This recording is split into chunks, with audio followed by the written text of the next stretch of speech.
This is Keith Henry. The Occupy Wall Street movement has been gaining more and more steam every day.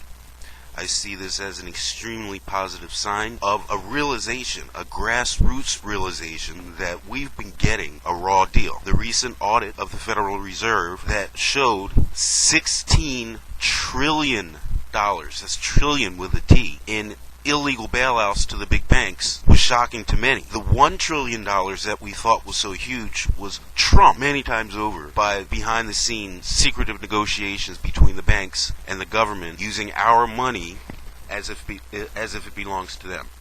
If you've been paying attention to the recent straw polls and debates, what we're beginning to see is that Ron Paul is rapidly picking up speed as well.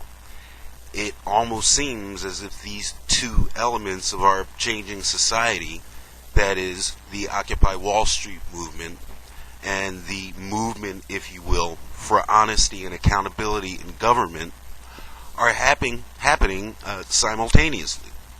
Again, this is a sign that people are waking up and realizing we can't trust the government when we turn our back on them. We have to keep an eye on them or they'll take everything we've got. Now, I am a Ron Paul supporter, and I've often thought, what would happen if the sheer numbers associated with the Occupy Wall Street movement also realized that this is the first time, potentially, in the history of presidential elections, in my opinion, where you have a person that is so consistent in their views, so honest, sometimes to a fault, with so much integrity that there's actually a chance to make some real substantive changes in Washington.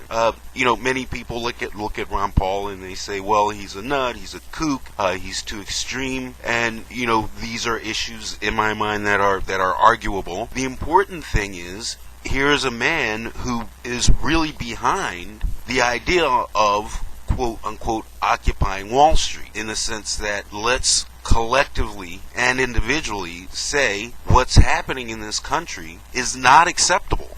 We, as the government, as the Constitution said, of, for, and by the people, we are the government, we're not going to take it any longer. We're going to say boldly that this is our country, this is our money, get your hands off of it. Well, this is what Ron Paul has been saying. The government is spending too much, they're lying, they're using money that they have no right to use, they're taking money from us that they don't have to take. So, here's the question. How appropriate, how important, how effective would it be for those that are part of the Occupy Wall Street movement to add to their repertoire of revolutionary thinking, occupy the White House? It's okay to march and demonstrate, and if it were any other candidate, the idea of occupying the White House wouldn't appeal to me at all, because for the most part,